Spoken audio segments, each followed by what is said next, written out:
Hello, my name is Mary Clay. If that's too complicated for you, just call me MC.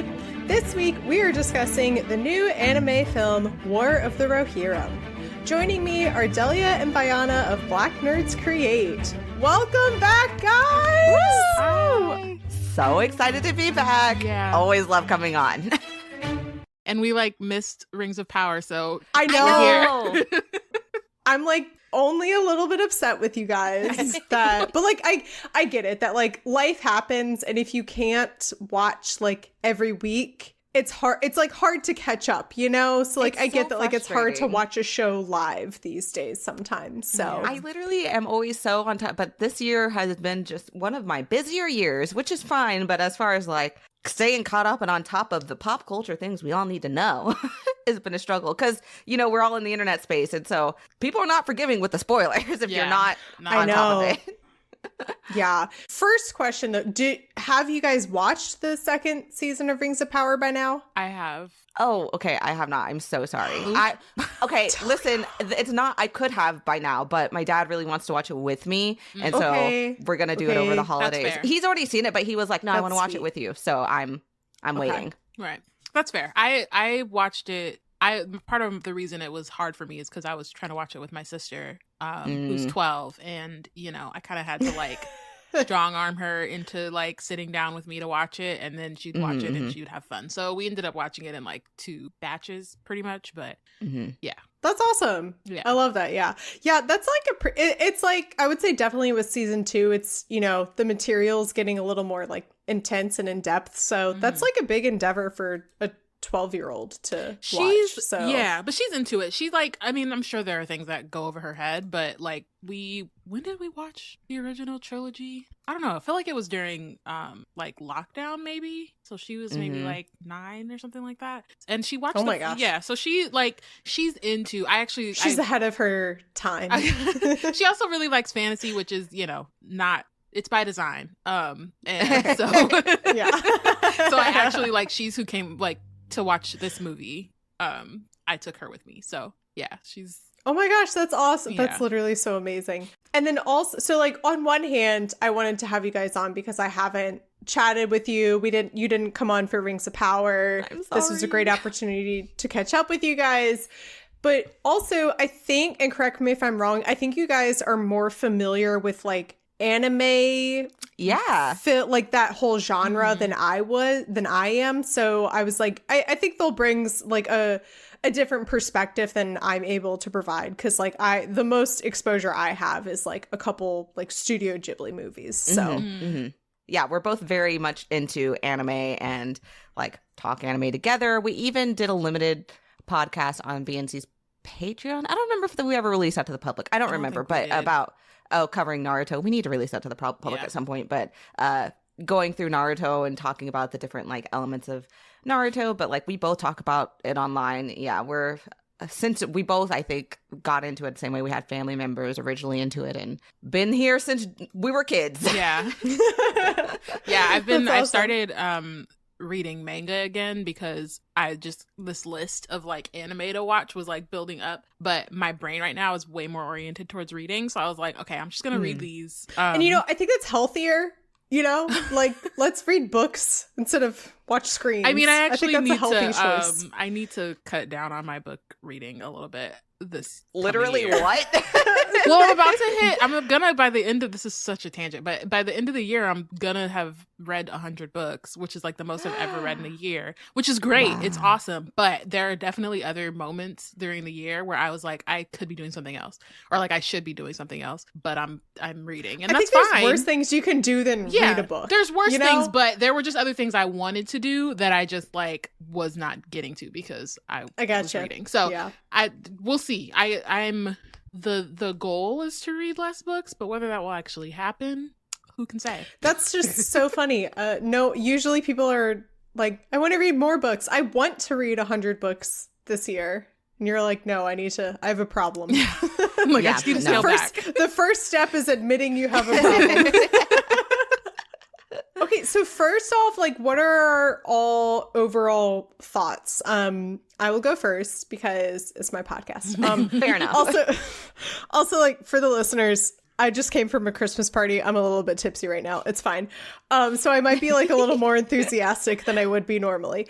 I went with some of my friends on like quote unquote opening night, and we got there like half an hour early, being like, oh, we got to make sure we get good seats. Like, let's make sure, like, and we walk in and there was like 2 other people in the theater. Oh my gosh. People like don't go to the movies anymore, which like I'm one of those people, but it's kind of wild to like, yeah, I will say this was my second movie I've seen in movie theaters post pandemic. The first one was I took the kids I babysat to see Puss in Boots. All right. So like this, yeah, I don't see movies that often. And also I think this is like a pretty niche audience. Yeah. Aside from there was like a technical thing going on, we think, with one of the speakers. There was like a point in the movie where the audio sounded muffled. And at first I thought like, oh, we're going to zoom out and it's going to be like Saruman looking at them from the Palantir or something. And then nothing happened. Oh, okay. And then it was like, oh no, it's just the speakers going out. But aside from that, I had a great experience. It was very fun. I loved this movie. I have overall very few complaints. Also, I just like multiple times throughout it, I probably could have like made myself cry just thinking about how amazing it was that we're seeing women at the forefront of a Tolkien story. Yeah. No. And how desperately I wish I had that as a 10-year-old. And so, Bayana, that's so amazing that you got to take your sister to see this. Oh, yeah. Because like I would have loved to see this at her age. And like it just made me so happy. And I went in with kind of like my expectations on the ground floor of like, me too. You know what? I'm just happy to be here. I'm just happy to be experiencing this with everyone. Right. If it's a terrible movie, whatever. But it like surpassed my expectations. So that's where I'm at. How did you guys feel about it? Man, I loved it. Like, I was blown away. Like, I was thinking before you had reached out, because I'm going so close in time to back home, because my dad and I, that's a thing we do together, like Lord of the Rings. We both love Lord of the Rings. Like, that's why I like Lord of the Rings in the first place, is because of my dad. I was just planning on going to see it with him because I knew he would like to see it, but nobody else in my family is going to go with this man. But you said, like, when you were like, let's talk about it, I was like, okay, I'll just go see it with him again. I wasn't really expecting much, which is why I was going to wait to see it. But I'm so glad that I didn't, because it was truly such an experience. And I went by myself because I just was like, okay, I'll just go see it. And I went on a Saturday afternoon. I actually expected like what y'all got. I thought I'd be the only one in the theater. I did pick a seat in the back to the back right, just in case, because I just don't like sitting next to people for like straight. I don't know. It's a post-COVID thing. I'm like, I don't want to be. You should have people. You should have gotten the Warhammer bucket, right, and then that would have been like your social distancing tool. I should have done that. Oh my gosh! Because the people who ended up sitting next to me did get the Warhammer and all the and the like steins. I don't know if y'all saw those as well. But it ended up being a pretty full theater. I was really surprised. Oh, that's great. And like a mix of people as well. Like, I mean, the people who were sitting next to me were more of your stereotypical, I don't even mean that in a derogatory way. Like, when you think of Tolkien fan base, like the demographics, like they were kind of older, I mean, upper middle aged white men. But then like throughout the theater, like there were all sorts of people, which I just did not expect. I mean, just because, I don't know, it's Tolkien. Like, I mean, we were all in the fandom space. We know what to expect. So I was really pleasantly surprised by that. But yeah, the movie blew me away. I was so glad that I did not wait to see it with my dad, or even like wait for it to come on streaming like I might have if I wasn't going to see my dad soon. Because yeah, to see, just like Mary Clay was saying, to have this just female-centered story that it just felt like, I think I wrote in my notes that it felt like an apology from Peter Jackson for all the previous representation he gave us before. And personally, I accept his apology. Yeah, this movie. yeah. Yeah, definitely. I mean, I loved it. I definitely I think I watched the trailer when it first dropped, but I couldn't really understand what was going on, and that was fine because I feel like trailers, when they tell you like what the movie's about, is annoying. So, but it was one of those things where I saw it, I was like, oh, that looks cool, and then I kind of just like went back to my book, because that's also, again, the problem is that I'm reading so much that I'm not watching movies, I'm not watching TV, like nothing else is happening. So I knew it was coming, and then I was talking to DJ, who's in our who's part of the BNC collective, and we were both like, oh, like we were trying to figure out like what kind of things are coming up for the holidays for our newsletter. And I was like, oh, I feel like War of the Rohirrim is coming out around Christmas. And then they looked it up and it was like, oh, it's in like 2 weeks. I was like, okay, I didn't realize it was that close. Okay. So like I just definitely wasn't like fully tapped in. And I also kind of expected to just wait till it came. Well, honestly, I think I thought it was on streaming or was going to be on streaming. And then I was like, oh, it's in the theaters. That's different. So again, like same, like I'm really glad that I actually went to see it. And like, it's funny. Like my sister is like a hilarious human being. And so it was also kind of funny to like watch her, or not watch her watch it, but like, we talk, so she'll like say something in my ear and it's like something I was thinking, and then I'm like, oh, right, because we've had these conversations before. So like to see her clocking things that I was also clocking at the same time, or like there's just certain moments that were really funny. So it was just like, it was a fun experience. It wasn't like our theater wasn't packed at all, but it was definitely like because like our theater, you like choose the seats or whatever, so it was just like this kind of like line of people down the middle of the thing, of course, because everybody's like, no, I want to be like in the middle. Yeah, it was just cool. It was like one of those moments where I was like, I should just go to movies more in general. And the story itself was like great. And the animation was so dope. I was just like, I love this. And I feel like as I get older, I feel like more adaptations should be animated. And I feel like that's something that I've been like coming to in the last couple years. I think especially with so the podcast I'm on, Wizard Team, we read Black magical books, and like a lot of times we talk about how those stories are really cinematic, but also in my head thinking like, no, this would be so much better as an anime, or like as something that is more dynamic and can give you more than like green screen can. So I think it was really dope to like see a Lord of the Rings story told in that way. So yeah, we haven't seen since the 70s. I was about to say, throwback to when you guys came on for Ralph Bakshi. Like we haven't seen Tolkien in a animated form in 60 years. Much less anime, which is like a very different style of animation than the Western world is used to. And so when they announced that they were doing this as an anime film, I was immediately like, this is awesome, because it's going to kind of like open up Tolkien to a new range of audiences. Definitely. Of like people who have never wanted, like, shown interest or felt like there was some kind of a barrier. I feel like this helps to like expose it to new and different people. And so I think it was and like in today's age where there's just like so much of the same thing, where it's like every movie is an adaptation of something, or it's a sequel to something, or it's a remake, or it's the live action remake.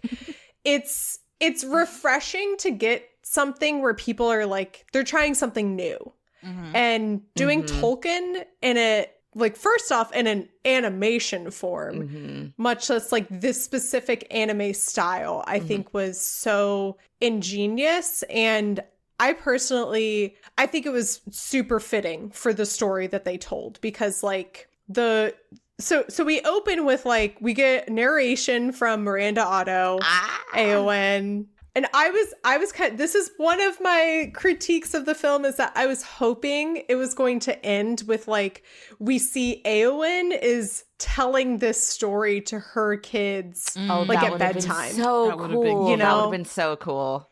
And then it's like, oh, this is Eowyn telling this story of like the shield maidens of Rohan. And I would have loved that. That's like such a personal whatever, ultimately doesn't degrade anything. It doesn't take away from like what else the movie was. At the same time, I can appreciate why they did that, because I really felt watching the movie, and we'll get more into it I know we're just now getting to Act 1. I really felt like while this is a Lord of the Rings movie, like it's set in the same, not just based on Tolkien, it's set in the world as Peter Jackson imagined it.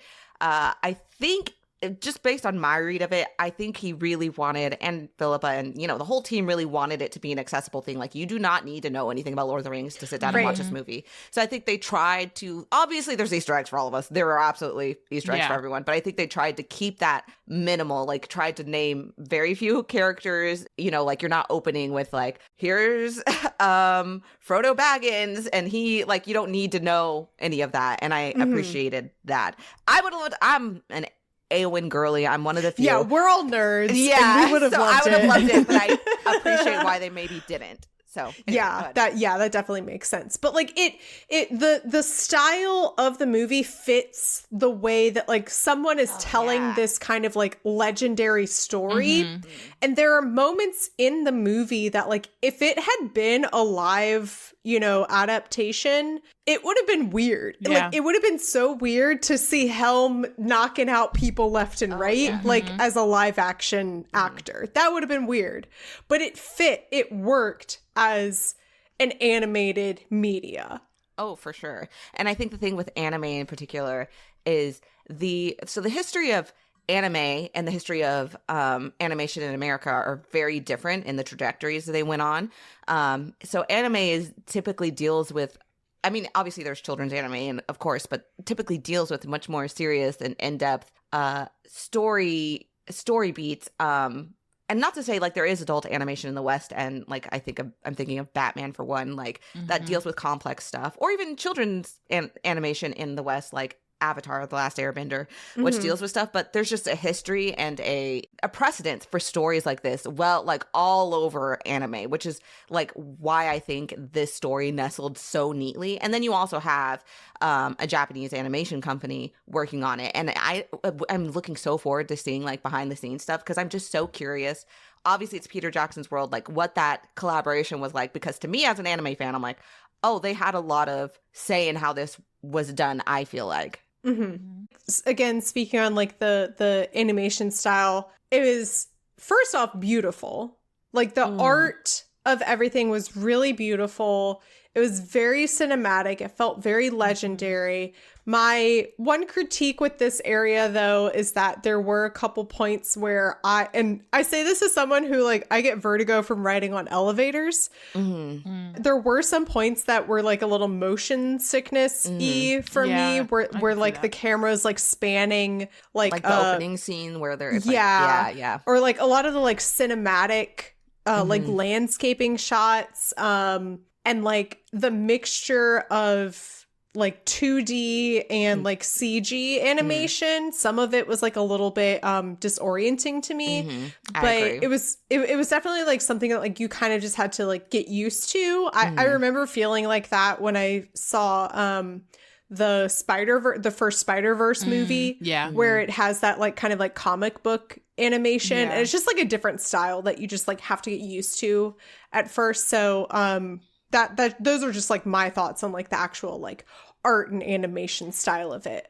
I thought so. The opening sequence I had to adjust because I could tell if it was CG or like after a while I think it was like the landscape was like real imagery that they then animated on top of, which I know, I don't know the different terms of like animation styles. I know that has a term, but it also reminded me, I was sitting there in the opening credits, which, you know, shout out to this man for living on. He has a legacy. I did think of Bakshi and his rotoscoping. I was like, was this purposeful? Like, was this like a slight nod? There were definitely like a couple points throughout the movie where I was like, I think that looked like rotoscoping. Right? That's how I felt. And so I don't know if that was like an intentional nod. Knowing Peter Jackson, maybe. But yeah.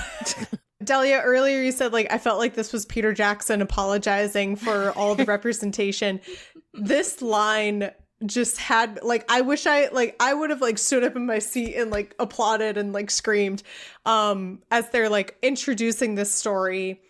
Eowyn, or Miranda Otto, is narrating, like, there are stories of shield maidens of Rohan. You know, here's Hera. She was this amazing person. But do not look for tales of her in the old songs, for there are none. I loved it. I was like, oh. Damn. Oh. that was my first moment of like, oh, this is gonna be a different experience. Throwing shade. Yeah. I felt so much happened with that one line of like, it's kind of like recognizing the canon of like, hey, this story is not in Tolkien's Legendarium. Right. And like reckoning with that. And then also like throwing some shade at that and like calling out and like bringing to the forefront the fact that so many stories of women in history have been, you know, like silenced or forgotten is so powerful. Yeah, no, I loved it. I was like, oh, they're really going to do something else. Because again, I like Bayana. I saw the trailer maybe once or twice. And, you know, it's a trailer. Like, I didn't think much about it when I saw it. But after seeing it, I didn't really feel one way or the other. I kind of went in, like Mary Clay said, like with just my expectations on the ground. Because I think that's a good place to come at these types of things from. And then knowing Peter Jackson was attached to it and knowing his history of like representation of women. I mean, like I will say he's put in the best effort he can as a cisgendered heterosexual man of a certain age. I think he thought he was trying at different times. I'll give him that. But I was not expecting anything. So that line, I was like, oh, wait a minute. What are we in for here? Right. The story is set up with I'll be so honest that like if you go back and you listen to the episode that we released last week, going back and looking at the story that's in the appendix and the way that I like frame this and discuss this and discuss like my feelings on it, everything was set up and laid out exactly how I expected, of like the way that like we're introduced to all these characters, the way that like it was just I like every time I was like, this is exactly what I have been imagining ever since I like read this story. This is exactly what I was picturing. I would say like the only real difference is that now Helm's daughter is fully fleshed out as this character of Hera. We have this introduction of all these main characters who are super important to the plot. There's Haleth and Hama. I thought you were going to say that they were all super hot. And I was like, yeah, they were all super hot. So on my notes, I have bullet point, general introduction of characters, and then like a list of all the characters. The following bullet point is Haleth is hot. Great. Glad we're all on the same page. Yeah, they are all hot. They're all great. I would say like maybe like the one exception is that Hama, the other brother, is more like, oh, he's just like a little cutie. Yeah. He's not as hot. But like they're all still, it's just like, I think it's just like, it's just anime, and everyone's hot in anime. Yeah. That's kind of, we do have a couple like original characters. There's Hera's, what's the like lady's maid? Maiden, whatever it's called. Lady in Waiting. I don't know. That. Olwen, who she's amazing. She's dope. Yeah. She's incredible.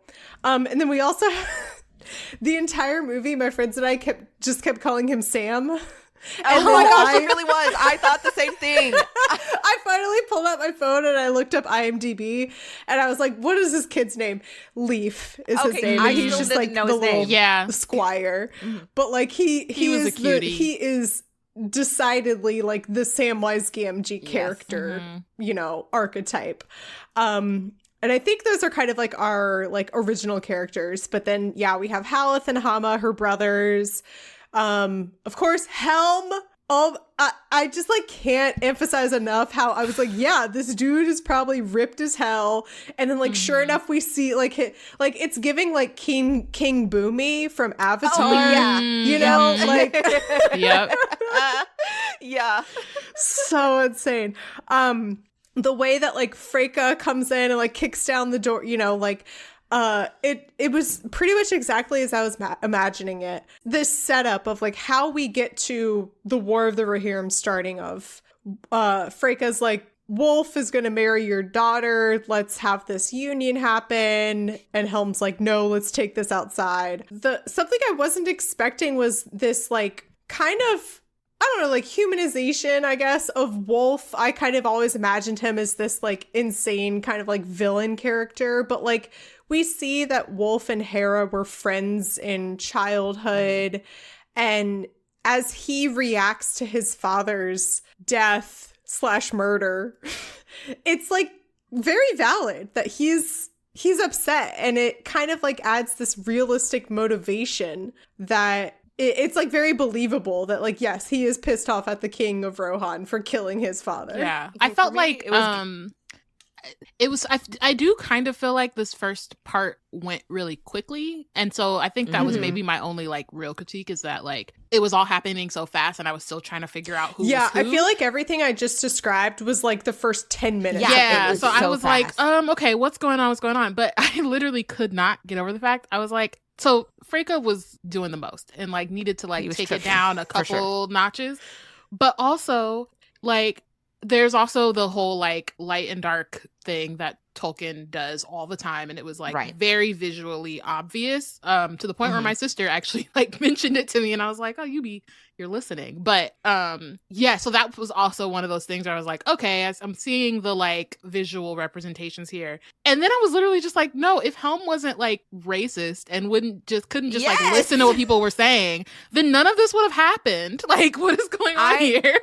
Listen, and then he like this is going ahead, but there's another moment where he like does almost the exact same thing, and I'm just like, bro, did you not learn? My friends that like I went to see the movie with, as like we've discussed since, this is ultimately a movie about like this is like the effects of toxic masculinity, and like you know who causes all of the problems in this movie? Men. You know who's handling and fixing all the problems in this movie? The women. Yeah. No, absolutely. And Helm is not an exception to that. Like, yes, he's the king of Rohan. He's the main dude. But I thought he was a very stereotypical king of Rohan. He kept making bad decisions. Yeah. Oh my God.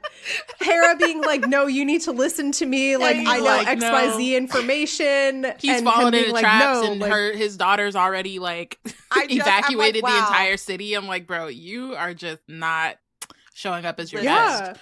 The whole time I'm like, they were out of pocket, and the way they went about things, maybe not right. But the whole time I'm like, Wolf's right though. Like, they are treating these people badly. It definitely gets to a point where it's like, okay, Wolf, you're not. Yeah, take a step off back. The deep end. But there was a good portion of the movie that I'm like, okay, but like he's not valid. wrong. He's very valid. Yeah. Also, he's hot. That's just a personal note for me. Literally, the first note I have is like, because I made it in the movie because I just was like, I need to like lay out my current thoughts. Everyone's hot. I was like, I'm gonna be about to be so not normal about Wolf. That was my note. My first note that I took. Okay, so he was hot, but then there was also his accent. Like half the time I thought I was listening to Jon Snow, Robb Stark. They were like the two in my head the whole time, and I was like, oh, this is problematic because I love that accent so much. I can't. Yes. I will say also like their backstory. So going back on seriousness, going back to the backstory of Wolf and Hera. It was giving Kovu and Kiara, if you know, from Lion King 2, if you know, you know. But I actually personally, because it all went so fast, it was something I picked up at the beginning, but that would be my biggest critique. It stayed with me through the movie.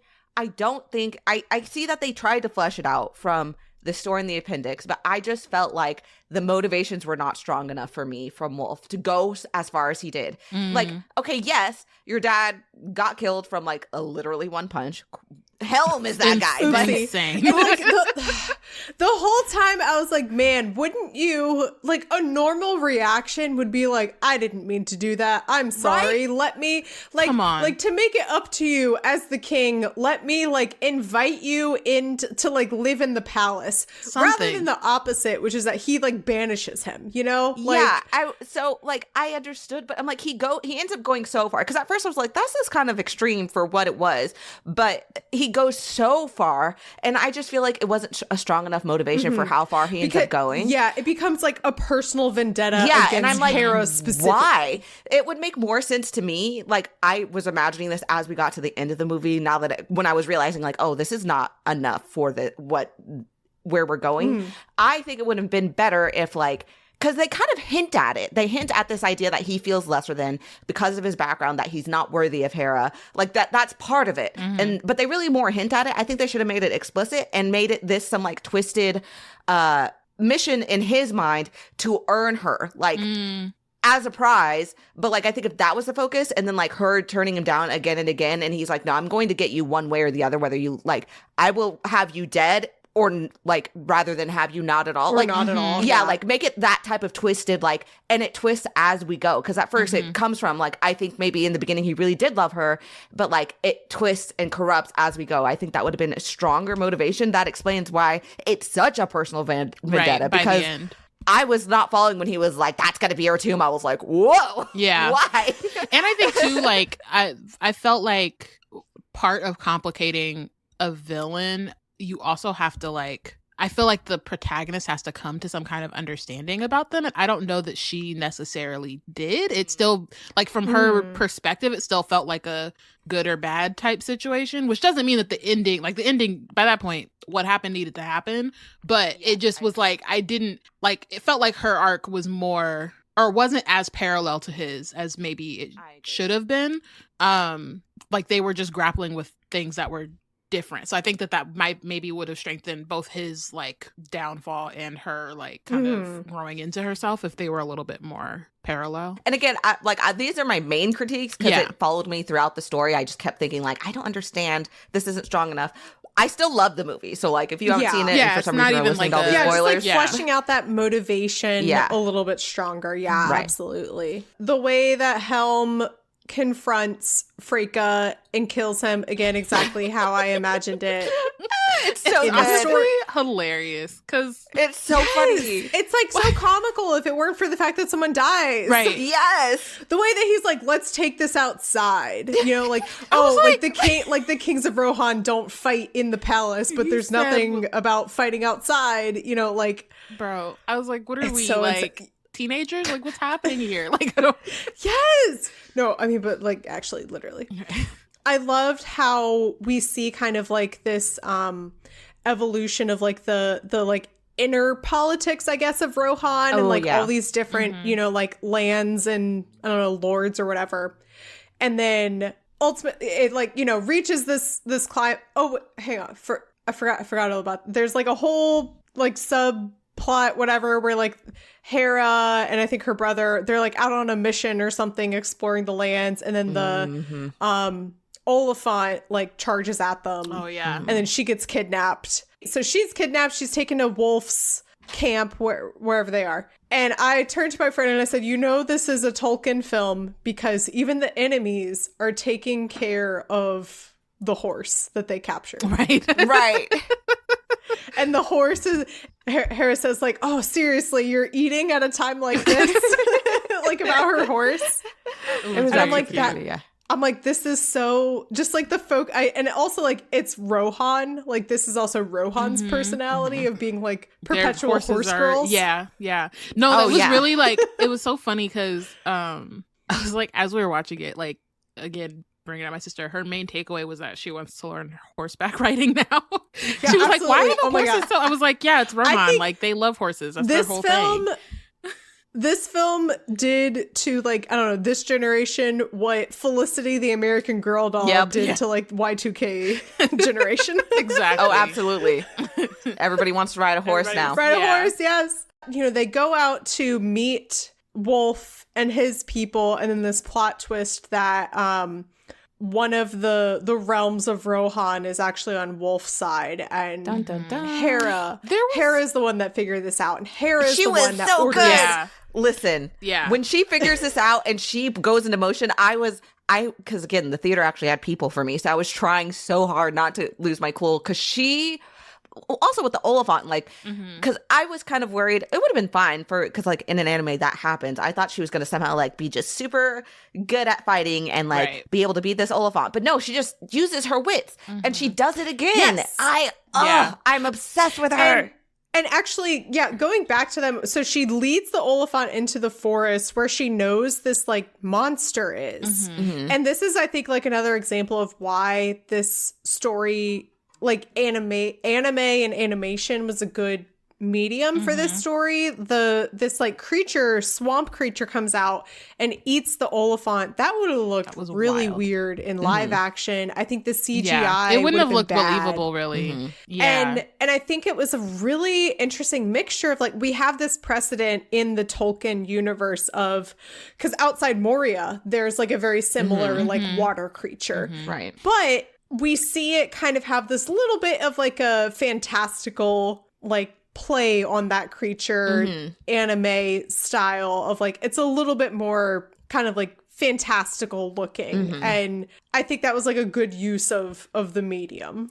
It did have like that creature in particular had kind of like a something like a Ghibli quality to it a little bit almost. Yeah. And like you said, she's using her wits, and then like we see her in the moments after that moment, she gets kidnapped. You're so right that like you kind of I had this worry going into the movie that like, oh, this is going to be like some really cringe like feminist icon movie of like, oh, it's a woman like she's standing up for herself. And I was just like really worried about like how they were going to handle it, and they just did like a really good job of like balancing. Like you see her like struggling at a lot of points. Oh yeah. To, like, come to terms with like what's happening and how to handle it, and not knowing what to do, or not even knowing if there is a way forward for their people. Yeah Just trying to do the best with what she has. And and so she's the one that's like, all right, Helm's Deep. Well, it's not Helm's Deep at that point. Hornburg, let's go. Well, that's the other thing. Pack it up. That part was so interesting to me because it made me think of Eowyn and like how upset she was in the Two Towers about having to like lead the people to Helm's Deep. And in this case, she was like, that was the thing to do. Like Hera was like, all right, everybody pack up, let's go, we're out. And like no one else is here taking in to, that like responsibility, give this order. right? It's like she wanted to be out there fighting, but then at the point that she can't be, she's like, okay, like it's my responsibility to look, watch the people and make sure that they're good. And I appreciated that, like using her wits, but also like kind of understanding what her responsibility is and not really like fighting against that, and kind of just being like, all right, cool, bet this is what I need to do. So yeah. And realizing that like there is still importance in the role that she plays in this world. Right. Yeah. Haleth dies in this first battle, and like again, I read this story like a week before, and like I knew that Haleth and Hama were both gonna die, and like you see it in the moments leading up, where like you see the archer like taking his place and zooming in on him, and you know it's coming, and still Haleth one, it's brutal. I was sitting there watching an arrow him through the neck. That was insane. Because I was like sitting there watching him like take down the Oliphant, and I was like, this is dope, but I can just feel that he's not surviving past this moment. He's not gonna make it. Oh, I knew he was gonna die. This is great to see, and this is your last moment. These are your last moments. And that through the throat was wild. Yeah, I didn't read the story, so I didn't know, but like the way they were showing the brothers like loving each other, I'm like, oh, they're dying for sure. This is a good they're dying. And then he kills the Oliphant. He's like, this is for Rohan. This is for. Done. I'm like, oh, you're done. You're not gonna last long. My theater, again, there was only like, I don't know, 10 people in my theater. Everyone went, oh. I didn't. My theater was quiet, unfortunately, for the most part. But when he got the arrow through the neck, I was like, "Yeah." I think we all were like, "Oh, my mouth!" Like, and then we kind of see similar kind of like, I don't know, foreshadowing, like building up to, we know what Hama's fate is going to be, because he's like, they're like, oh, take a faster horse, and he's like, no, this horse is that horse literally, pissed me off. I'm not gonna lie. I was so mad. Okay, this is another critique, is that I think Hama's death easily could have been prevented, which is that because you see, because in this first battle, Helm gets shot with a bunch of arrows, and so Helm and Hera are like riding on the same horse, and like the moment. So Haleth dies, right? And in that moment, Hama becomes the next heir to the throne. The people who are all riding to the Hornburg at that point should have been like, okay, our priority is protecting the next heir to the throne. How are you leaving him behind? And why is he on an asthmatic horse? Like, none of this made any sense. And what happened to Haleth's horse? Because he wasn't on his horse. You couldn't take your brother's horse? Yeah, also, why did nobody go back for him? Like, nobody turned around and was like, again, this is why this is a Tolkien story, because Clearly. he cares deeply about this horse, you know? Like, he has a personal connection to this horse, and he's not going to leave it behind. Look, you're going to have to He let literally that one is go. saying his goodbye to the horse. Oh my god. Yeah. And then, like, him being, you know, his throat being cut right in front of the king and That was brutal. and his sister is. I did feel like suddenly I was watching Game of Thrones. I was like, what? Yeah. Where am Yeah. I? Yeah. But it also did pretty good at I mean, like, there wasn't like a lot of blood, and it did kind of No, like no, cut no, away. yeah. So it did feel like you said, like it did feel like that, but then it also at the same time was like, oh no, but it is still Tolkien because they're not really like, Yeah. it's not gratuitous, I guess. I noticed something similar with Rings of Power. They made a very definitive decision that they're like, we're not a blood and guts and gore kind of a show or a movie. Like, this isn't going to be horrific. This is ultimately about like the story and the characters. We're not going to try and like distract and shock audiences with like gore. And what's more impactful in that moment is that Hama, the king's only living son at that point, is killed. And you still feel, I think it says a lot about like the way that they were able to portray this story, that like you still feel that impact without actually seeing it happen. Yeah. You know? Yeah. Also, I just want to highlight, because we haven't really touched on this, that now that we're here at the Hornburg and both of his sons have died, this is all almost entirely Helm's fault. Yeah, 100%. Like, Yes. like this, Yeah. at every point, This the is on decisions Helm. that have gotten him here are Helm. Because, like, if we kind of skipped over it, but like the fact that they stayed in Edoras in the first place, his fault. He banished his nephew we for turned no it reason. again. We're He banishing didn't kin. need to banish And- Wolf. Well, he Well, banished well, Wolf, but but he then also- he sent what is his name? Well, he Freyaloth yeah. or whatever. Oh, that's Yeah. right. Freyaloth. I forgot Yeah. about that. Oh, Yeah, yeah, just- that's a huge And it pivotal was like that was the moment part where I was like, Freyaloth didn't is you like- just learn from Wolf? You're lucky this guy is reasonable and loyal and to said, a fault. I'm still loyal. Because he And like the could've- way that he says, he's like, your name will never be written in the history of Rohan. Like, And dang, like, bro, relax. joke's on you, he's gonna be the next king. Right. Yeah. Like, maybe let's not send away your only ally. It was But wild. I guess, that being said, though, by doing that, he unknowingly sends him off to safety. This is Yeah. true, too. Yes. And he can come back later with that, like, wave of rescue for everyone, like, by the end of the story. So I guess it all works out. Sorta. Sorta, whatever. Again, this is the story of men, the failure of men, and how women are always cleaning up their messes. This is a story about how the elves were right. Yet again. Men, I don't see They're it for They us. don't have it Messy. together. Okay, so they're in the Hornburg and, like, taking stock of things and fuel and rations and whatever. We're introduced to this, like, old hag of a woman. Speaking of, like, Ghibli-coded things. No, yeah. We are never, extremely literally, she Ghibli-coded. walked on screen and I was like, Baba Yaga? Yeah. And I don't think we ever get any kind of an explanation for No. who this woman is. No. She's just a keeper of the place.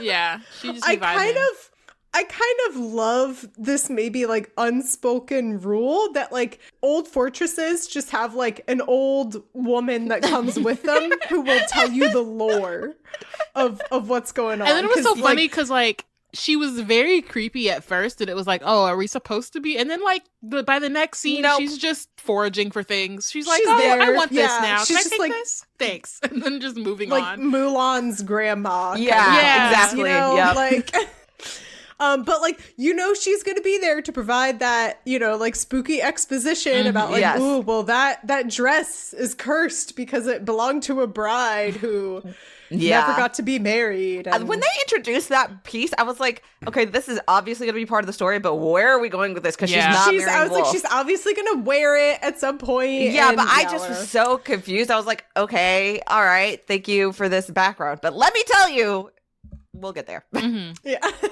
Wolf is like outside and you see him gradually like going off the deep end because Yes. he has this like advisor, like secondhand, whatever person who is like, hey, let's, Helm said, take my life like, kill me now and let's end this. Like, I surrender, you win. And Wolf just never gives in, never accepts it because obviously, you know, he has this vendetta now. He did. Can I, since this is a safe space, yes, your listeners were like, is it? It is for,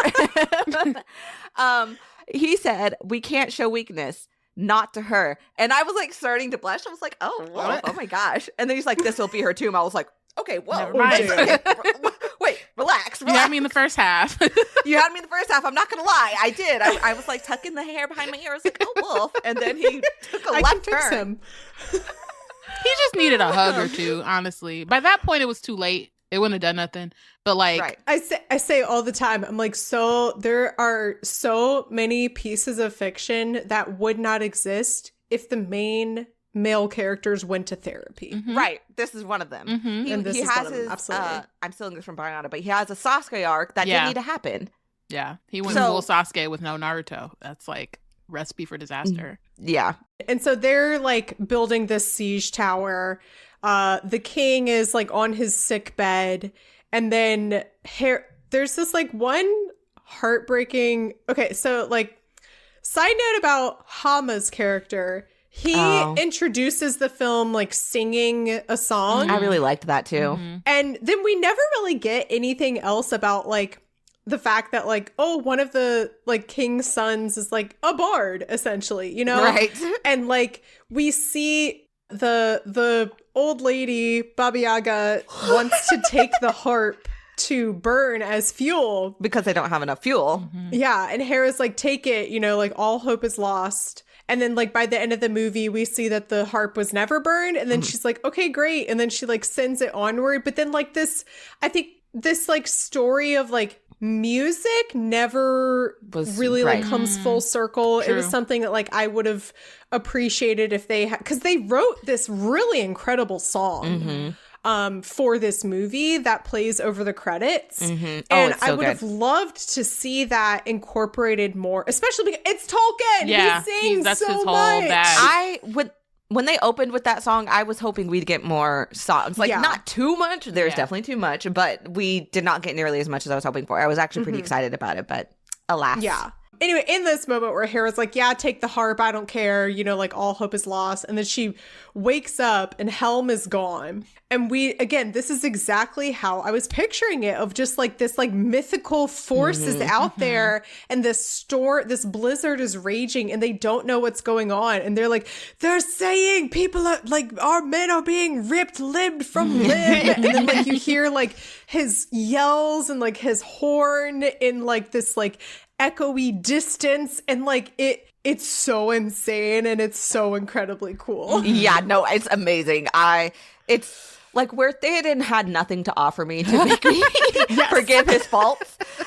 Helm is just as bullheaded, just as silly with his decisions, and yet I still was like, that's my guy. Yeah, because he could throw down when he needed to. Like exactly.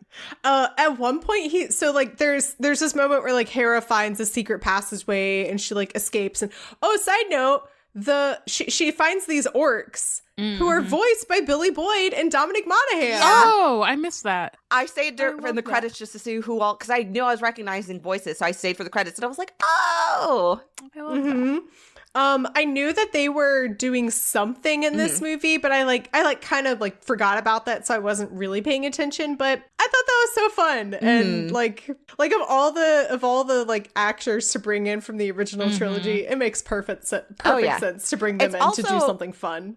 I think this is a good point, you know, for our encouraging, like, I would love to see more Tolkien works in this style, like, of animation. It's another way to keep people who want to stay involved, that were involved with the original trilogy, involved, because they don't have to look like their characters. They don't even have to play their characters. Like, they just are a voice to lend to the project if they still want to be involved in this world. So I think that's great. Yeah. And also, like, then we don't have to deal with the fact of, like, hey, why are Merry and Pippin looking in their like 50s? Right. Like, why do they look old? Yeah. You know? It's animation. Like, you can do whatever you want. Exactly. You know? Legolas in The Hobbit. Yes. Also, I'm just remembering that the orcs say they're like collecting rings off of the dead bodies, and they're like, why does the Dark Lord want rings? And I was like, oh my god, what an incredible tie-in! Yeah, like, I will just say like a drop in. I think we think we skipped it. Yeah, where there was like I guess it was kind of the like montage because it was like skipped a couple years from the first act or whatever. But they were talking about like the horses going mad, and then like that first Oliphant I thought was like possessed or something, or I assumed. I don't know that was like actually the case, and I guess maybe the answer was that I thought it was just an effect of like animal abuse. Right. So that's what, but I'm saying like initially, because they had the horse with the red background and it was like, oh, something's, there's some force happening. That's when I was getting a bunch of Bakshi vibes, by the way. Yeah. Yes. Definitely. Yes, definitely. So it was just one of those things where I, at the time, had like assumed it was like Sauron related, or even when like they like zoomed in on the Oliphant's eyes, I was like, that's kind of giving like the eye.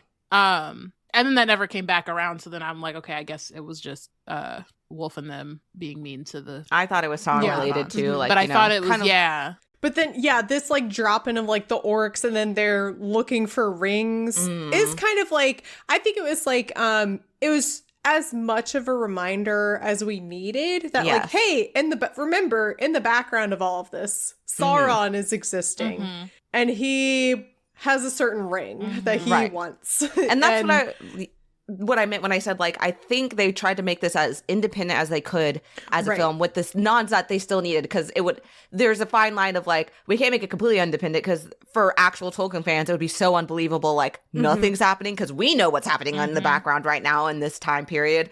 So I think they balance. For me, I mean, we'll see. I'm also gonna get my mom to see it, who is not a Tolkien fan. But I think she'll like this movie. So I'm gonna see like if I'm right in that they did strike that balance really well. Yeah. And I've seen like from Tolkien fans, I've seen some mixed reviews because I think, and like this is just the case of like, you're not going to please everyone. Sure. Because there are some Tolkien fans who know this story, they know the lore, and what they wanted from this adaptation was for them to like do something different with it. For them to like take this foundational story and then kind of like take it in a new, like, I don't know, maybe more like refreshing direction rather than maybe like this kind of like black and white story of like, ooh, good versus evil, like bad guy versus good guy. Which like, I do agree that like you can always use some more nuance. I would have and I do feel like the adaptations struggle with that a little bit. Like thinking about, not to like spoil the Rings of Power or anything. I don't think this will, but just like, I think that they try to, the more recent like stuff tries to infuse nuance, but I don't think they go far enough. It's like you're almost there, but you didn't quite like commit to it.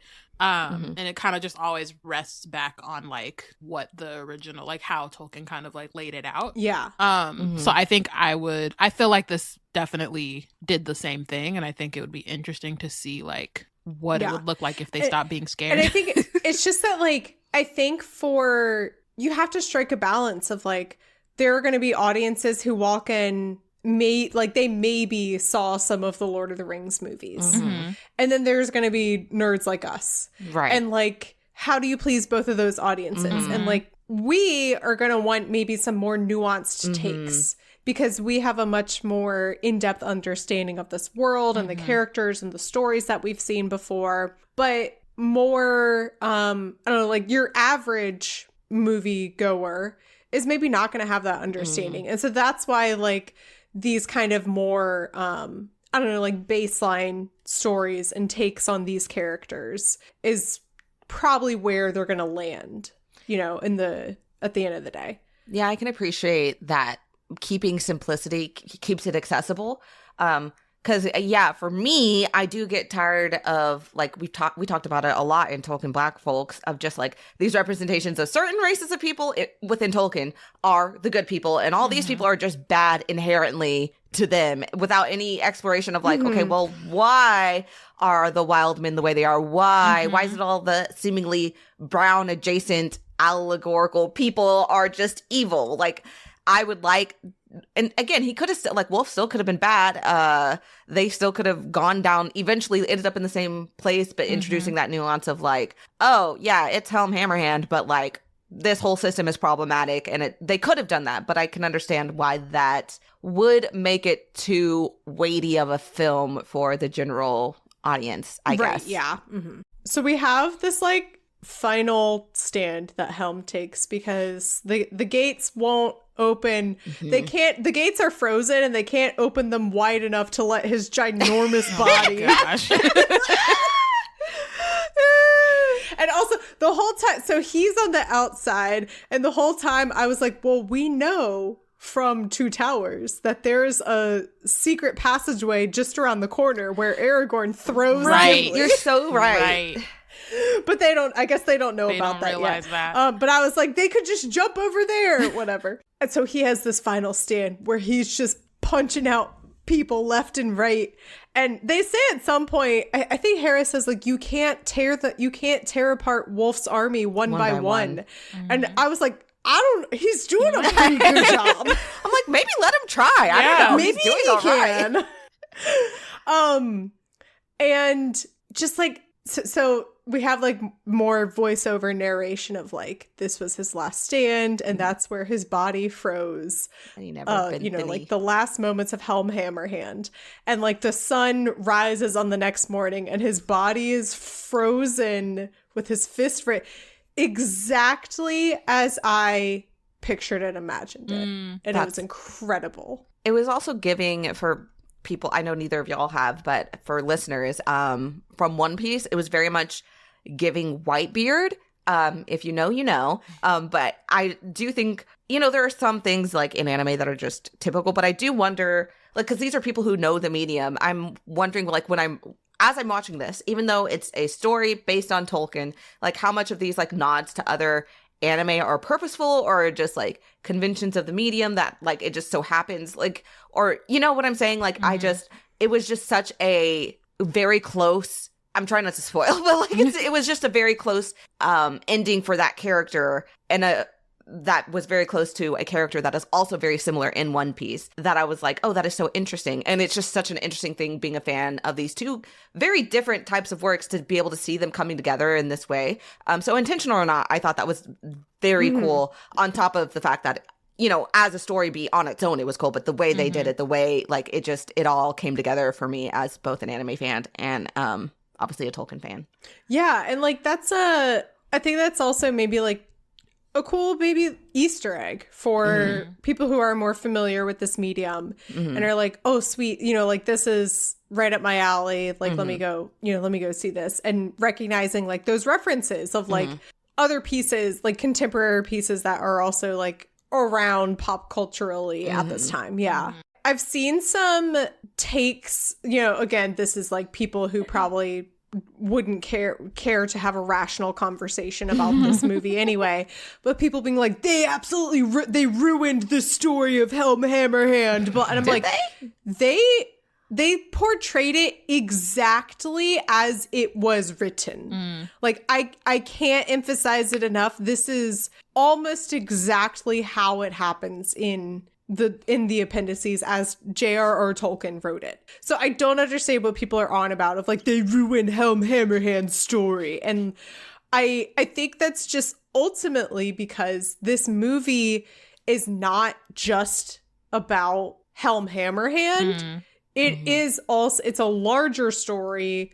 Again, this like, oh, but don't look for her in the old songs because there are none. It's this like unknown, untold story of Hera, and like, okay, well, what happens to the king's daughter after he has this insane legendary last stand? I kind of started laughing to myself because so we see him die, his frozen form, and then like it cuts to him like lying on like a funeral viewing. So that implies that they had to go outside the gates and like pick up his like frozen body.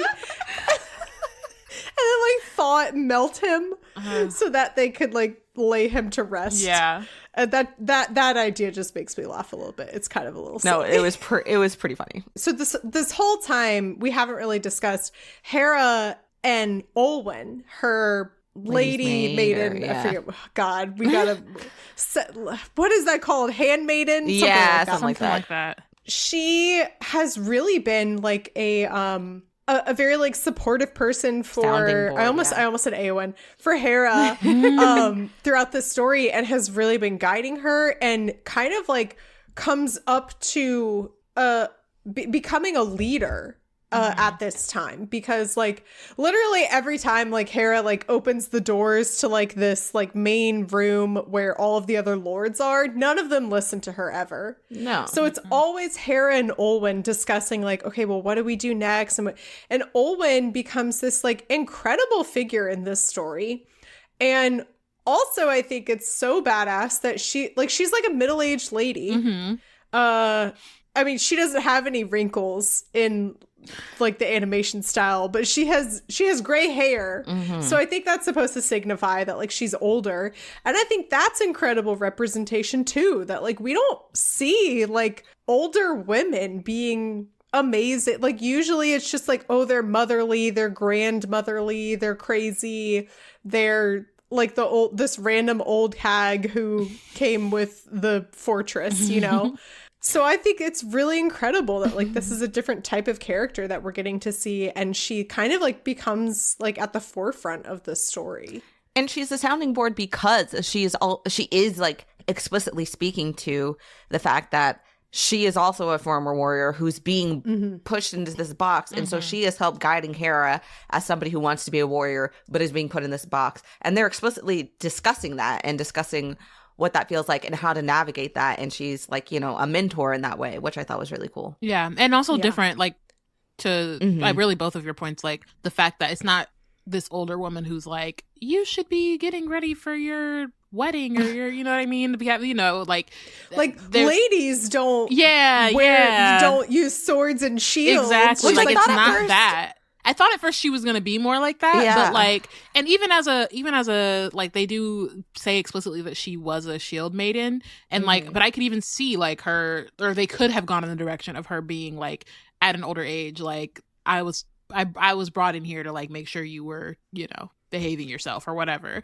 And instead she's kind of just like, all right, this is what you're gonna do. This is what, you know, like we got it. And also the fact that they like defer, like what's his name, Fraelos, when Hera gets kidnapped and he's like, okay, we're gonna do it this way, but then Olwen's like, nah, I have a plan, and he actually kind of falls back to that and listens, and the plan works. So like, you know, it's just definitely like a unique, we're just kind of like newer type kind of archetype. We're just like not used to seeing that, and it's very cool and refreshing to see it.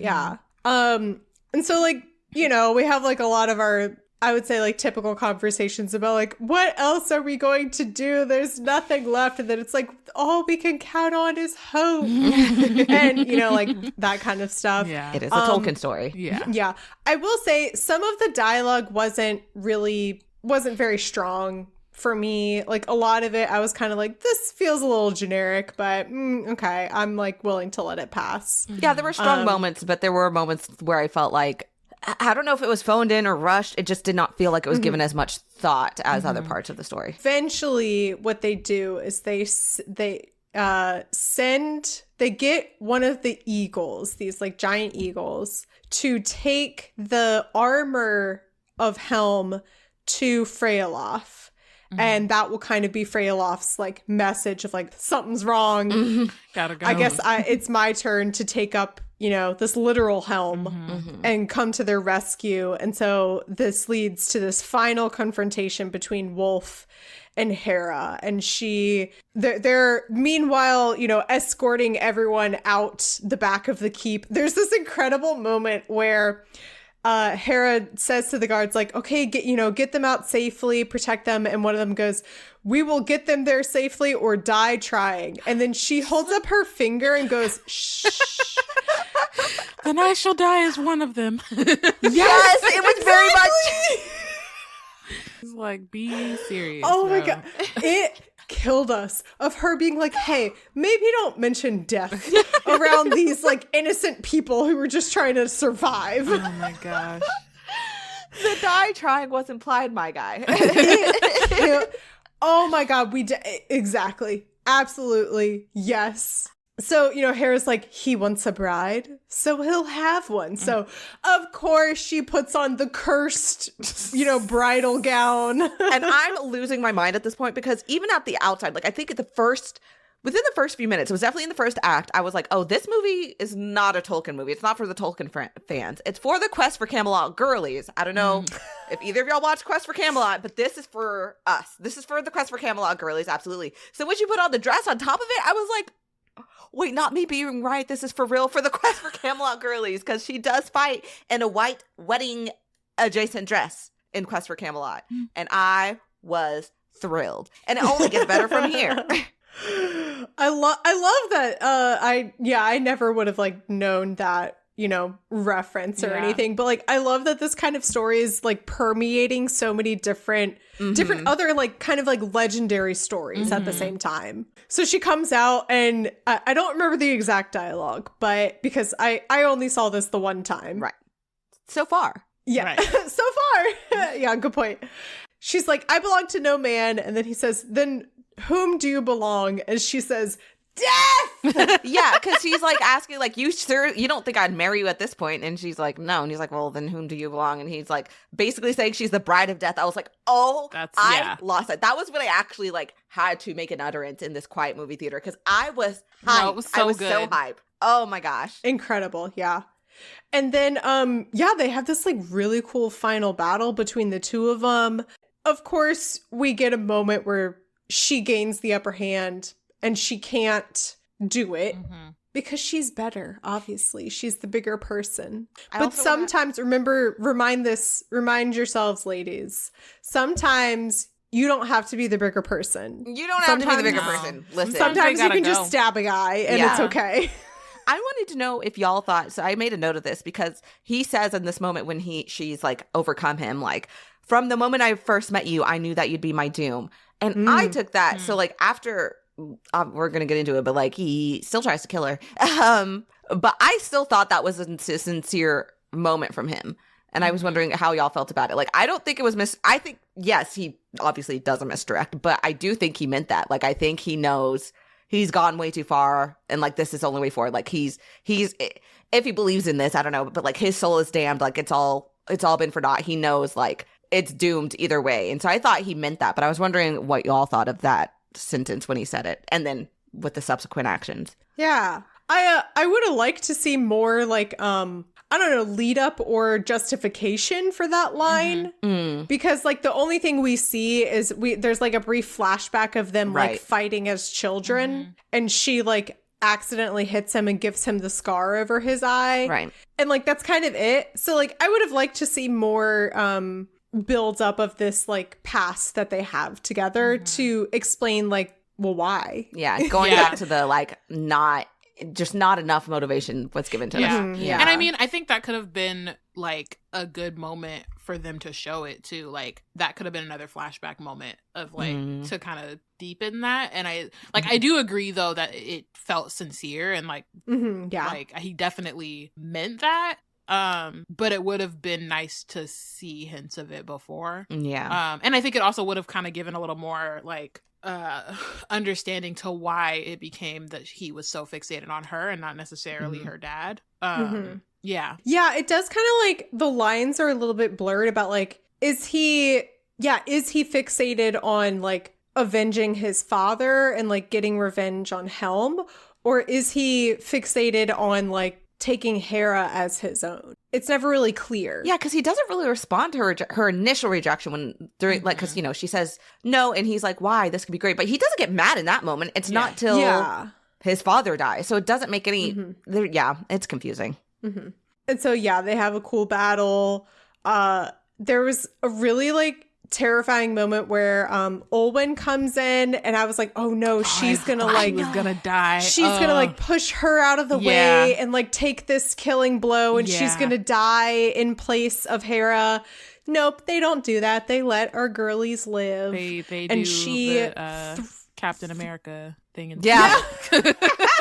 I think I literally said it out loud. I was like, okay, Captain America, like, all right. No, you're right. You're right. She throws this shield that it was like her shield as a shield maiden when she was like a young woman, and Helm had like saved her village, and the shield was damaged from this battle, but Helm told her not to throw it away or get rid of it. He was like, it's still you know, like powerful and useful. Mm-hmm. It's not broken, it's broken in.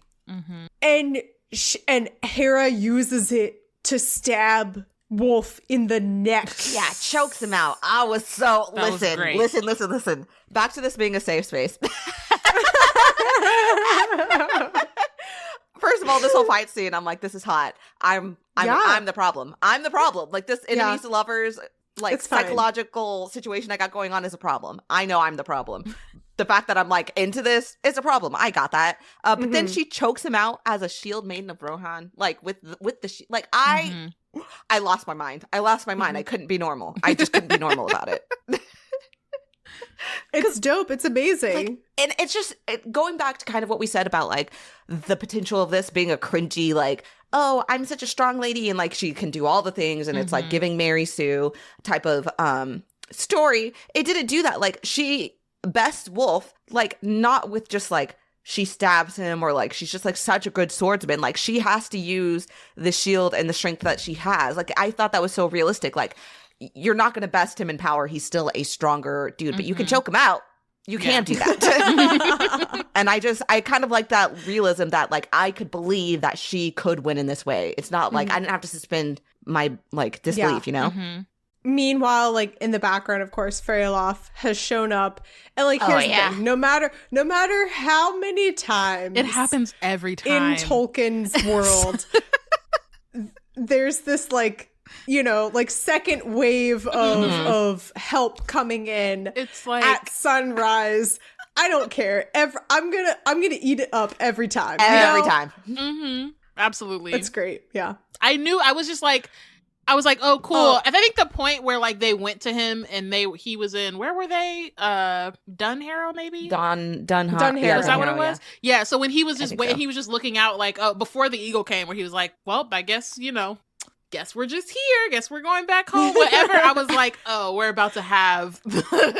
I already know it's coming, and I'm ready for it. I love this. For great. Freylof is looking good in that armor. Oh, he sure is. And the fact everyone is hot. Everyone is hot. That's if you take nothing else from this review of this movie. Everyone is hot. I'm thinking, and I'm sorry about it. That just might also be a Tolkien like thing. You know what? Actually, because I'm like, I feel like when we were, you know, we're talking about the Rings of Power. Everyone's hot. Yeah. Everyone has chemistry. God, literally, everyone is so hot. And then you're thinking about like, you know, you're thinking about even just like the original trilogy, like those folks in real life. I'm not really tripping about, but Legolas specifically, Aragorn, like in character. Yeah, I will never understand how Viggo Mortensen IRL not that attractive. No. Aragorn, the hottest man I've ever seen in my life. Yeah, I can't get over something about like Middle Earth. I don't know. It just it's the air in Middle Earth. It's just hot, man. It's incredible. Yeah.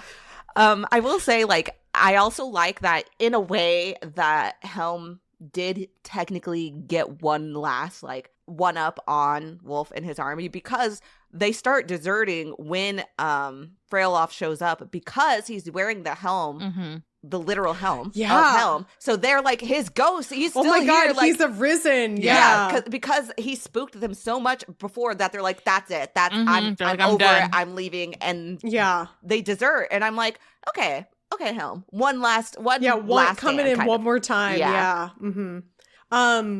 So, you know, Rohan's rebuilding, Freylof becomes the king, and this is a moment that, again, I would have liked a little more justification, because as Helm is preparing to like take this last stand and die, he tells Hera like, you'll be an excellent leader, like you should take the throne, you could lead an entire world. And so we see that like even the king, there's not like this misogynistic like bullshit of like, oh, only a man can take the family line. Hera says like, oh, I never wanted to lead. I never wanted to be the queen anyway. So you deserve this. I would have liked to see that a little more throughout the story of like her kind of like pushing away this like role of being a like royal member of Rohan, you know, and and being like, I just want to be a normal girl. Right.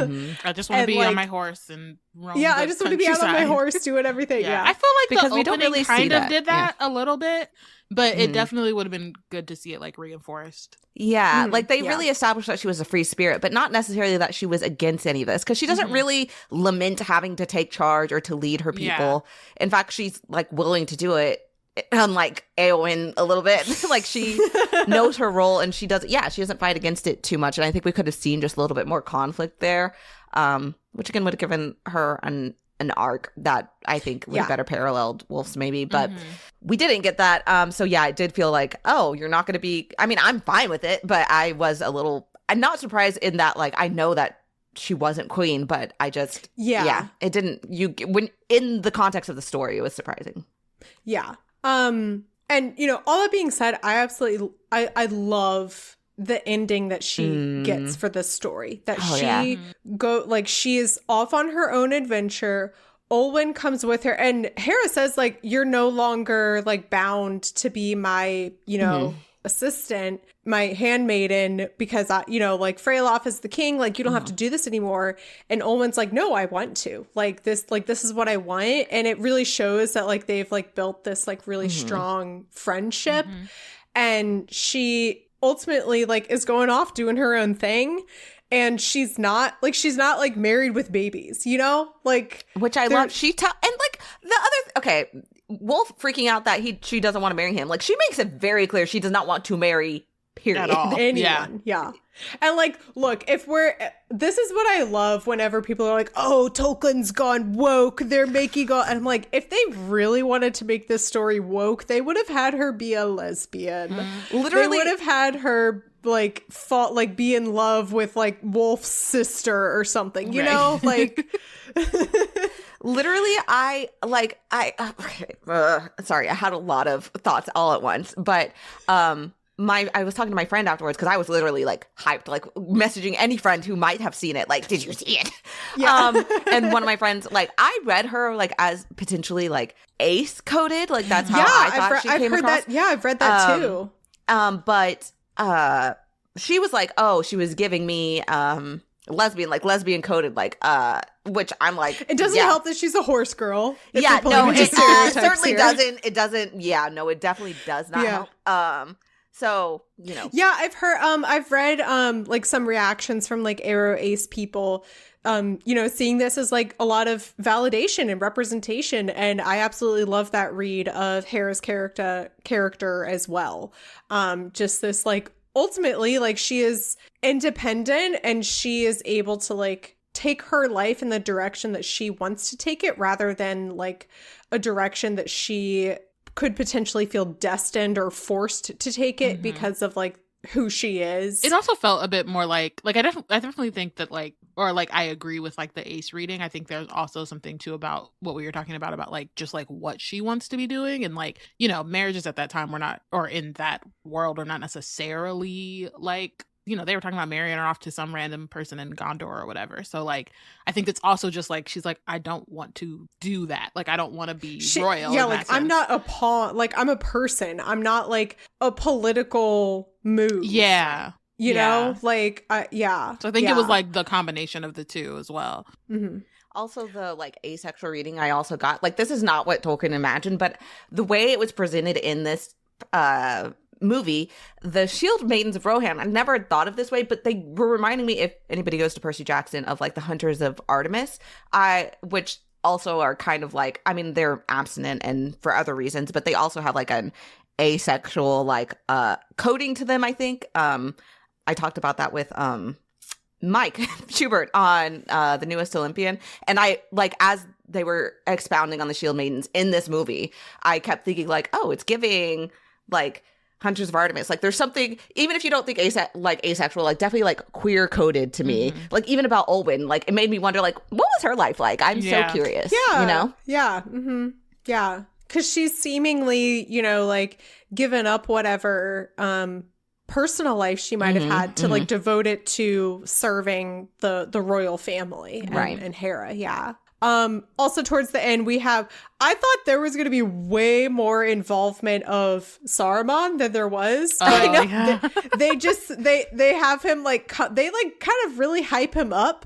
They're like welcoming our the new Lord of Isengard. And then we see him and we get a Christopher Lee AI'd line.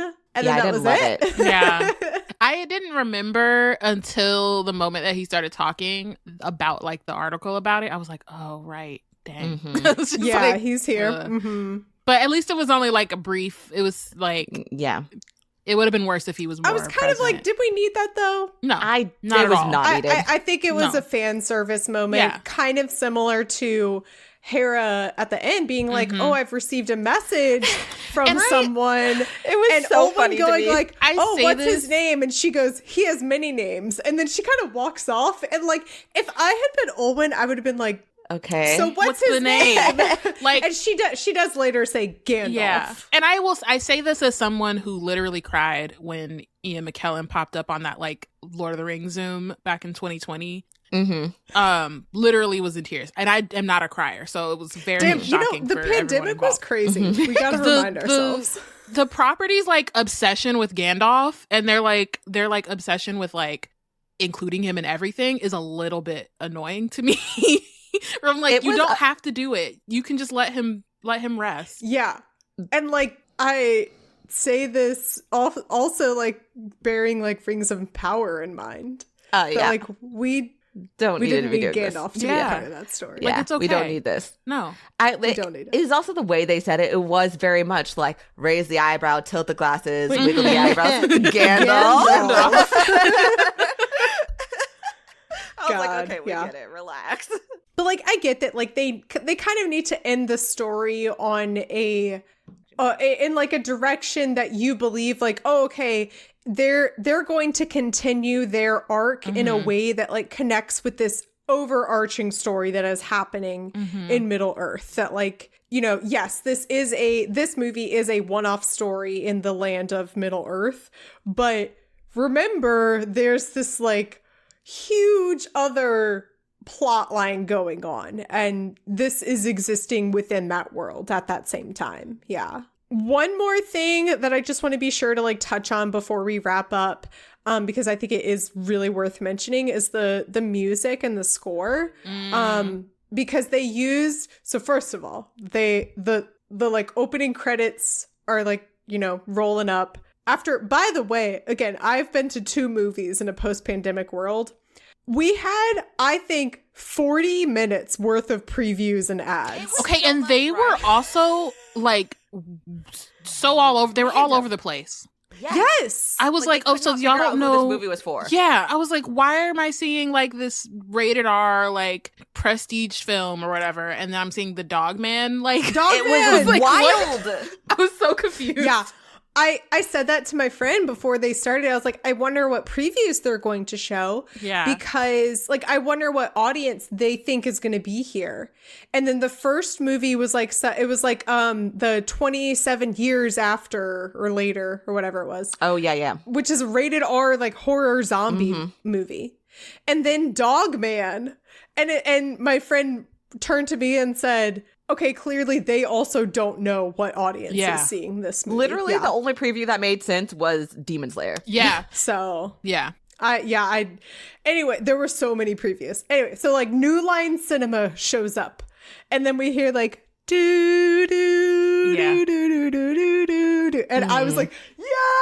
And I love the writers of Rohirrim. Their theme is my favorite of all of it. So I was just oh, I'm and I'm ready for this. The way that they brought that theme in, but it was a little bit subverted. And it kind of made, because it goes what's the ba da da da da da da, and then the original score goes down, goes da da da, right. And then I think in the movie it went up, and it makes you feel nervous and unsure of wait a minute, that's not how that music goes. What's going on here? And I think they did a really great job of incorporating score that and themes that we're familiar with, but also not like depending solely on those themes of the like nostalgia and feelings associated with those, and like bringing in original arrangements as well. Yeah, I was very pleased with that. I was worried it was just going to be a redux of all those, all that music, and you misusing it, because that's something that really bugged me about The Hobbit, was using scores that should not be being used at certain times. I'm like, why? These themes were like, no, that's the score that plays when Theoden and everyone ride out of Helm's Deep in this like last bout of strength, like just after he's like basically given up. And like, no, that's the score that plays on the Battle of Pelennor Fields. That's not for this movie. And I appreciate that they were like, this is a different story. These are different characters. Let's give them their own moments. Exactly. Do you guys have any like final thoughts or anything else you want to add to our conversation, or just like thoughts and feelings about the movie? My final thought is that I'm just so glad that this is specifically the story of Helm Hammerhand and Hera, who again there's no songs about, within not just a Tolkien adaptation, but in the world of Peter Jackson, because I love that when I go watch The Two Towers, which is my favorite Lord of the Rings movie, that when I'm watching Helm's Deep and I'm watching them talking about like the horn of Helm Hammerhand will sound again, like this is the story we're referring to. And that's very cool to me, that like, oh, like something that's already my favorite and I already love is going to be drawing back to this story that is like means so much to like, I think all three of us as women who have loved Tolkien, like, and it was just a good story. Like, it wasn't all just good, like, female representation. It was also a good story on its own, which I noticed in the theater. Like, again, I told you I was sitting next to like a pretty huge group of like very demographically typical Tolkien fans. Like, they bought the Steins, they bought the Warhammer, they did the whole thing, and like I could tell they genuinely enjoyed it. Like, they weren't. That I could overhear, obviously I wasn't really listening, but that I could tell they weren't like sitting here like, well, that was so woke and blah, blah, blah. Like, it just, because it was genuinely a good story, I think. Of course, I know online maybe it's more mixed, but I think it would be way worse if it wasn't a genuinely good story on its own, despite my critiques. I have decided I want a 500 episode anime of the Silmarillion now. Ooh, let's go. I'm like, that's my main takeaway. That seems to be like a common thought, that like animation just in general would be a really great choice for potentially adapting the Silmarillion one day. Yeah. Just 30-minute episodes, or really like 22-minute episodes, you know. Let's go. Yeah. My final thought is that we get a like feature length Tolkien film that passes the Bechdel test. Yes! Yeah. Like, in a genuine way. Because everyone likes to joke that, like, technically Two Towers passes because Eowyn and that little girl, like, Freda or something. Oh, yeah. Where's mother? Where's mother? And, like, that's it. But, like, this genuinely, it passes the Bechdel test beginning, middle, and end. It's not just like, oh, it has this one scene. Like, Olwen and Hera are consistent characters at the forefront of this movie and story, and they are moving the plot forward throughout the entire movie. And we have not seen that before. And like, I've seen some like responses being like, oh, but what about like what Rings of Power is doing? Rings of Power is great. However, there's like one female character in each of the separate storylines. Yeah. Like, Galadriel does not talk to another like woman elf in her stories. And like Disa does not talk to other like dwarf women, except for briefly, you know? Like, it's one thing to have cool female characters doing their own thing. It's another to see them like helping each other out, building relationships, like supporting each other throughout these like really harrowing events that they're going through. And I'm just so glad that we have this. I agree. Yeah. Hey there, a few things before we go. You probably won't be hearing from me for a while because I don't have anything planned for the near future for That's What I'm Talking About, or podcasting, or other forms of content creation. So if you want to stay in the loop and, you know, keep in touch, First, you can make sure you're subscribed to this podcast, whether that's on Spotify or Apple Podcasts, wherever you listen.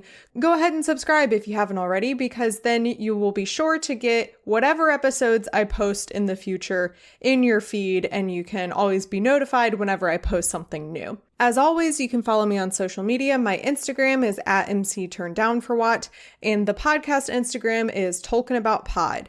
I do post a lot on Threads under Tolkien About Pod, so that's a fun place to be. A lot of people are on Blue Sky and other apps, but I've just been hanging out on Threads, and that's probably where I'm going to stay for the time being. TikTok is an unknown entity at this point because it looks like we have a ban that is imminent. We've lived through a lot of supposed TikTok bans before, but it looks like this one is going to happen come January 2025. I will be there until the app is no longer functioning on my phone. So you can continue to follow me and hang out on TikTok @MCWhatsUp. That's also my Twitch handle if you want to check me out there. I don't have any consistent streaming schedule, but again, if you follow me on any social medias, I'll post whenever I do decide to stream. I have Shadow of Mordor for PlayStation that I want to start up again. I started it several years ago and never progressed very far, but I want to give that a more earnest try. So maybe that's something I'll stream in the future. And another goal of mine next year is to make a couple videos on my YouTube channel. I will leave links to all of this in the episode description. I make no promises for anything, but I'm not disappearing from the internet. So subscribe and follow and listen wherever you want to. And if you never want to hear from me again, that's up to you. Thank you guys both for coming on and first of all, like matching my energy and like level of excitement, because like it could have been a total opposite, episode of you guys being like, this movie sucked. It could have been an embarrassment to the genre of anime, and like, no, it held up in every respect. Liked it. Yeah. Where can people find you on the internet? What are you guys up to? What are you creating these days? I can be found at Yana Wrote It on pretty much everywhere, but I'm mostly I've been on Blue Sky for the most part, and then like Instagram, sort of. Like I will post on stories, but I don't always post on the grid because I forget. So yeah, and then the Wizard Team podcast that I co-host, we are on Instagram and Tumblr at Wizard Team Pod, and then we're on hiatus right now for the holidays, but we'll be back like end of January with new episodes. And then Black Nerds Create, which you can find pretty much everywhere at Black Nerds Create.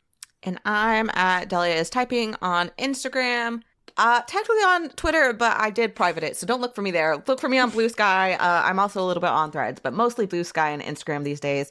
Currently, I post a lot of nail content. That's my hobby, is like doing nail art, but in stories, and at least once a week I post about my life and usually nerdy things. I do. Tolkien is a staple, always, will always be.